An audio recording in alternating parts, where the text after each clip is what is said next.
அனைவருக்கும் வணக்கம். நம்மளோட ஸ்ரீபக்தி சேனலில் இன்னைக்கு பழமையும் அற்புதமும் வாய்ந்த ஸ்ரீ செழுவநாராயண பெருமாள் திருக்கோவில் தான் பார்க்க போகிறோம். இந்த கோவில் மேல்கோட்டையில் அமைஞ்சிருக்கு. இந்த கோயில் ஹொய்சாளர்களால் கட்டப்பட்ட கோவில். இந்த கோவில் ஆர்கிடெக்சருக்கே ரொம்ப பெயர் போன ஒரு கோவில்.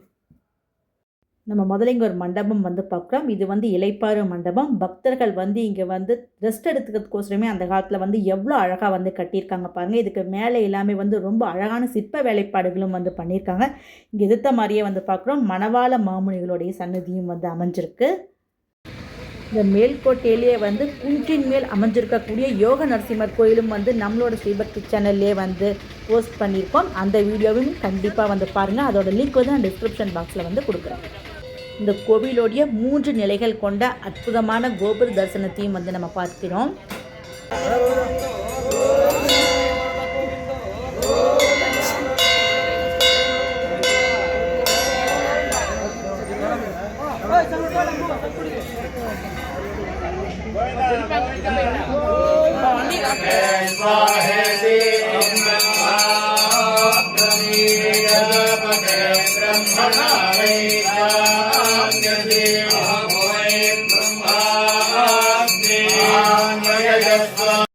இந்த கோவிலுடைய ஸ்தல வரலாறு என்ன அப்படிங்கிறத பார்ப்போம்.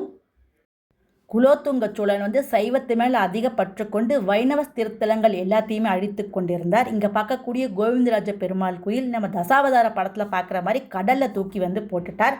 அதுக்கப்புறம் ராமானுஜரையும் கைது செய்வதற்கோசரம் தேடிக்கொண்டிருந்தார். அப்பொழுது ராமானுஜர் தமிழ்நாட்டிலிருந்து தப்பித்து கர்நாடகா மாநிலத்தில் இருக்கக்கூடிய இந்த மேல்கோட்டையில் இருக்கக்கூடிய நரசிம்ம சுவாமியை வேண்டிக் கொண்டு இங்கேயே இருந்தார்.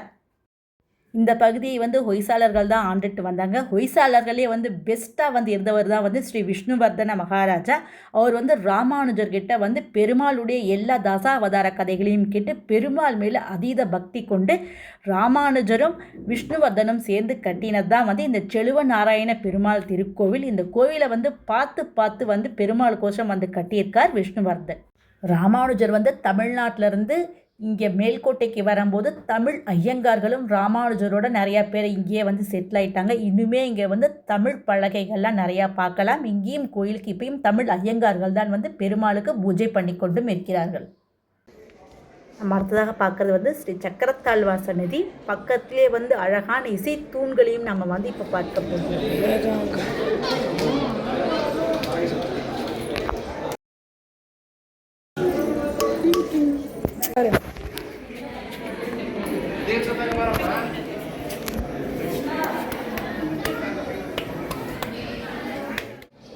அடுத்ததாக எதிர்கிரி நாச்சியாருடைய சன்னதியும் பார்க்கிறோம்.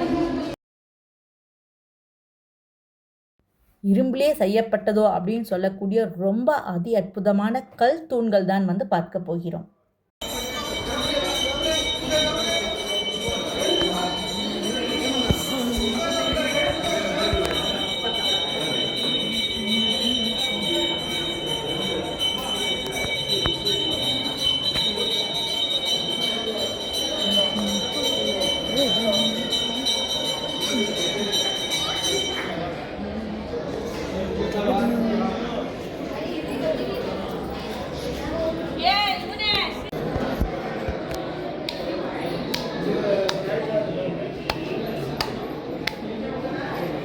அடுத்ததாக கேசும் ராமானுஜருடைய சன்னதி தான் பார்க்க போகிறோம். இந்த ராமானுஜர் அவருக்கே தனக்கு பிடிச்ச திருமேனின்னு சொல்லியிருக்காரு. அதற்கு தமருகந்த திருமேனி அப்படின்னு தன் சிலையிலேருந்து ராமானுஜரே சொல்லியிருக்கார். ராமானுஜர் பிறந்த இடம் ஸ்ரீபெரும்புதூர். அங்கே இருக்கக்கூடிய சிலை தானுகந்த திருமேனி. ராமானுஜர் ஜீவ சமாதியானது ஸ்ரீரங்கம். அது தானான திருமேனி அப்படின்னு ரொம்ப சிறப்பாக ராமானுஜருக்கு சொல்லப்படுகிறது. இந்த மேல்கோட்டையில் பெருமாளுக்கு நடக்கக்கூடிய வைரமுடி சேவை ரொம்ப சிறப்பானதாகவே இருக்கும். மிகவும் சிறப்பு வாய்ந்த செழுவநாராயண பெருமாள் கோயில் தான் நம்ம ஸ்ரீபக்தி சேனலில் இன்றைக்கி பார்த்தோம்.